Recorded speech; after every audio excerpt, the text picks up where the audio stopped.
नमस्कार, सच्ची रिपोर्ट में आप सभी का स्वागत है। मैं हूं आपके साथ निहारिका सिंह नागर। आइए नजर डालते हैं आज की तमाम बड़ी खबरों पर। मसूरी में मशहूर इतिहासकार गोपाल भारद्वाज और मसूरी वासियों के प्रसिद्ध शिकारी जिम कॉर्बेट के 148 जन्म दिवस के पूर्व जिम कॉर्बेट के चित्र पर पुष्पांजलि अर्पित कर उनको याद किया गया।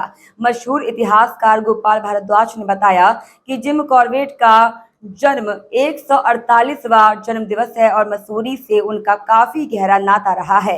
जिम कॉर्बेट के पिता मसूरी के पोस्टमास्टर के पद पर तैनात थे। वहीं कॉर्बेट के माता पिता क्रिस्टोफर विलियम कॉर्बेट और मेरी जोन्स की शादी 13 अक्टूबर 1859 को मसूरी के लंडौर क्षेत्र के 4 दुकान में सेंट पॉल चर्च में हुई थी। वहीं क्रिस्टोफर लंडौर में पोस्टमास्टर थे और 1869 में उनका तबादला नैनीताल हो गया था।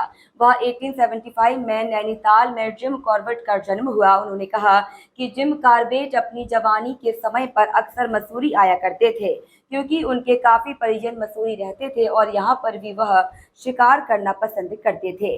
कॉर्बेट द्वारा मसूरी में एक शेरनी रखी हुई थी जिससे कि वह बहुत प्यार करते थे, जिसकी फोटो भी उनके पास मौजूद है।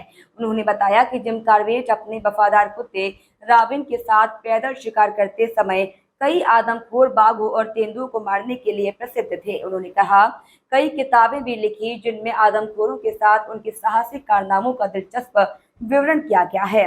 उन्होंने man eaters of Kumaon, jungle lore और अपने शिकार और अनुभवों का वर्णन करने वाली अन्य किताबें लिखी। वह एक बेहतरीन फोटोग्राफर बन के साथ उन्होंने भारत के वन्य जीवों संरक्षण को लेकर भी लोगों को जागरूक करने का काम किया। वहीं अपनी छठी पुस्तक ट्री टॉप्स को समाप्त करने के कुछ दिनों बाद दिल का दौरा पड़ने से कॉर्बेट की मृत्यु हो गई और उन्हें नेरी के सेंट पीटर एंग्लिकन चर्च में दफनाया गया। गोपाल भारद्वाज ने कहा कि जिम कॉर्बेट जानवरों को लेकर सम्मानों को ज्ञानी थे। वह जानवरों के बारे में बहुत अच्छी तरीके से जानते थे। उन्होंने कहा जिम कॉर्बेट एक बहुत बड़े शिकारी थे और वह मानव को खाने वाले शेर और बाघ को मारा करते थे। उन्होंने बताया कि जिम कॉर्बेट बहुत ही अच्छे फोटोग्राफर थे और उनके द्वारा खींची हुई फोटो और नेगेटिव उनके पास मौजूद हैं। उन्होंने आगे कहा उनके पास जिम कॉर्बेट द्वारा जंगल में खाना बनाए जाने को लेकर इंग्लैंड से मनाया गया कुकर और स्टोव भी मौजूद है। उन्होंने कहा कि जिस महिला को जिम कॉर्बेट द्वारा सम्मान दिया गया था उसे महिला द्वारा जिम कॉर्बेट के सम्मान को उनको दिया गया था जो उनके पास आज भी संरक्षित कर रखा हुआ है। उन्होंने बताया कि जिम कॉर्बेट अक्सर मसूरी के मॉल रोड में पैदल और डांडी से घुमा करते थे और वह डांडी जिम कॉर्बेट द्वारा मसूरी में निवास करने वाले एक मुस्लिम परिवार को दान कर दी थी। उन्होंने कहा जिम कॉर्बेट जब मसूरी आते थे तो मसूरी के सेंट पॉल चर्च में हमेशा प्रार्थना के लिए आया करते थे। अब उनका लगभग 1875 में उनका जन्म हुआ था नैनीताल में और आज जो उनका बर्थडे 148वां वर्ष गांठ होगी। और आप जैसे पूछा आपने, मसूरी से उनका बहुत संबंध है क्योंकि उनके जो पिताजी थे विलियम क्रिस्टोफर कॉर्बेट, वो उनका जन्म मेरठ में 1822 में हुआ था और उसके बाद वो हॉर्स रेजिमेंट में असिस्टेंट एपोथेकेरी बनाया गया था उनको। जो हॉर्स के वो होता है, मेडिकल टर्म है ये, वो टर्म आजकल यूज़ नहीं होता है। यहाँ मसूरी में जो हॉस्पिटल था उसमें ये ऑफिसर्स आया करते थे, असिस्टेंट आए थे, तो उसी में उनका तबादला यहाँ मसूरी में 1845 में हुआ था। और उनकी शादी एक पहली मसूरी में हुई, एक मेरठ में हुई थी और दूसरी शादी उनकी यहाँ मसूरी में हुई है। एन मैरी थी, उससे उनकी शादी जो लाल टिब्बा में सेंट पॉल्स चर्च है उसमें उनकी शादी 1859 में पुनः हुई थी, दूसरी शादी थी उनकी। और वो यहाँ पे मसूरी में जो उस समय जनरल पोस्ट ऑफिस था, मसूरी और लैंडौर दोनों मिला के जो जनरल पोस्ट ऑफिस था उसके पोस्ट मास्टर थे और उनकी तनख्वाह उस समय 70 रुपये थी। और वो मसूरी में उनके पिताजी की बात कर रहा हूँ मैं, विलियम क्रिस्टोफर की। और 1875 में उनका 69 में उनका यहाँ से ट्रांसफ़र हुआ नैनीताल और उसके बाद वो नैनीताल के पोस्ट मास्टर भी बने और वहीं पे ये जो जिम कॉर्बेट थे उनका जन्म 1875 में 25 जुलाई 1875 को हुआ था। तो जैसे मैंने बताया पहले तो उनका मसूरी से बहुत संबंध था। उसके बाद जब जिम कॉर्बेट जवान हो गए थे, जब वो शिकार करते थे, आर्मी में भी गए और आर्मी में कर्नल बने हैं। और मसूरी में उनका आना जाना रहता था, क्योंकि उनके मसूरी में कई रिलेटिव रहते थे। मसूरी में उनकी आंटी रहती थी और मसूरी में उनके और भी कई रिलेटिव रहते थे, उनसे मिलने।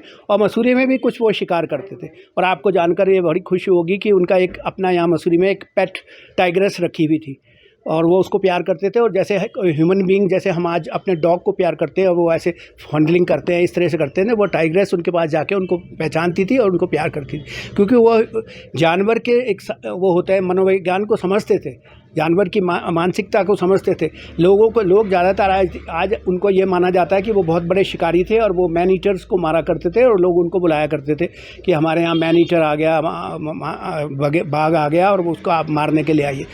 लेकिन वो उनका लास्ट चॉइस होता था जानवर को गोली मारना। जब वो बिल्कुल ही इम्पॉसिबल हो, 400 जब मैन वो शिकार कर लेता था, तब वो कहते थे अब इसको मार देना चाहिए, ये रोग बन गया। लेकिन ज़्यादातर उन्होंने ये कोशिश की कि जानवर को समझे, जानवर को ना मारा जाए। और उसके अलावा बहुत ही बढ़िया वो फोटोग्राफर थे, बहुत कम लोग जानते हैं। वो बहुत उनके पास नेगेटिव रखे हैं, आज भी मेरे पास है वो नेगेटिव। और उनकी खींची हुई कई फ़ोटोग्राफ्स कुमाऊँ की और गढ़वाल की मेरे पास हैं। कई बुक्स हैं, man eater of Kumaon, man eater of Champawat, man eater of Rudraprayag, man eater of तल्ला देश, इस तरह की कई किताबें मेरे पास हैं। और नैनीताल क्लब की वो कई किताबें। और उसके अलावा उनकी कुछ पर्सनल जो बिलोंगिंग्स थी, जैसे उनका जंगल कुकर था जो इंग्लैंड से उन्होंने विशेष रूप से बनाया था, हल्का सा था वो, और वो उसको लेके जंगल में जाया करते थे अपना जो खाना वाना जब होता था। वो 1917 उसका बना हुआ इंग्लैंड का। और एक आपने देखा हुआ केरोसिन ऑयल का था वो उस समय का, 1939 का, वो भी मेरे पास है। कुछ नेगेटिव्स थे। और जिस लेडी को वो पास ऑन हुई है वो चीज़ें जो जिनसे मेरे को मिली है, उनका पासपोर्ट वगैरह मेरे पास था, वो मिस सलीवन थी। 1951 में वो जब उन्होंने मरने से पहले मेरे को कई चीज़ें अपनी दे दी थी उस समय, और जिम कॉर्बेट की। तो तभी से मेरा वो संबंध रहा। और जो जिस सबसे बड़ी बात है, जो लैंड लेडी थी जिससे मेरे फादर ने मसूरी में थोड़ी प्रॉपर्टी खरीदी है, वो मिसिस ब्रॉक थी, मिसिस ब्रॉक। उनके ये रिलेटिव थे जिम कॉर्बेट, तो उनके यहाँ भी उनका अक्सर आना जाना था। तो कुछ बातें मैंने अपने फादर से भी सुने। और माल रोड में भी काफ़ी घूमते थे वो, तो कई जगह गए। और यहाँ डांडी रखी थी, कई साल डांडी रही यहाँ पे मसूरी में, जिसमें जिम कॉर्बेट घूमते थे। उनकी पर्सनल जो कई बिलोंगिंग्स थी। फिर उन्होंने वो कुछ डांडी किसी को वो पंप घर को दे दी थी कि वो किसी को नमाज पढ़ाने के लिए जाना पड़ता था नीचे, तो उन्होंने कहा ये डांडी मेरी तरफ से इनको मियाँ जी को ले जाओ, मुल्ला जी को, जो वो पंप घर में काम करते थे, और वो उनके लिए वो डोनेट कर दी थी। तो कई साल तक मसूरी में रही वो डांडी। और भी कई चीज़ें उनसे संबंधित जो थी वो कुछ थी। लेकिन विशेष रूप से जो मेरे पास कुछ फ़ोटोग्राफ्स हैं ओरिजिनल, और ये जो मेरे पास एक एल्बम है वो मैं आपको दिखाना चाहूँगा। ये लगभग 1922 की एल्बम है मेरे पास। उसमें कई फ़ोटोग्राफ्स हैं उनके परिवार से रिलेटेड, और जो उनके मैंने जैसे आपको बताया, ये कुछ कुमाऊँ में उनके द्वारा खींची गई फ़ोटोग्राफ्स हैं। और ये जो कुछ जो उन्होंने खुद खींची, ये फर्स्ट हैंड कॉपी है जो 1934-35 में बनी होंगी। ये इस तरह की फ़ोटोग्राफ्स जो उन्होंने काफ़ी, उसमें जागेश्वर और बागेश्वर के टेंपल हैं, और कुछ किल्टा का टेंपल है। ये कोई किल्टा जगह है वो, ये भी कुमाऊँ की जगह है। और ये बागेश्वर जागेश्वर की है। और जो मैं आपको बता रहा था, ये इस चर्च में अक्सर वो सर्विस के लिए आया करते थे। मसूरी क्राइस्ट चर्च है, इस चर्च में वो आया करते थे। और यहीं पे इनका गेट टुगेदर होता था, जो उस समय ब्रिटिश सोसाइटी थी।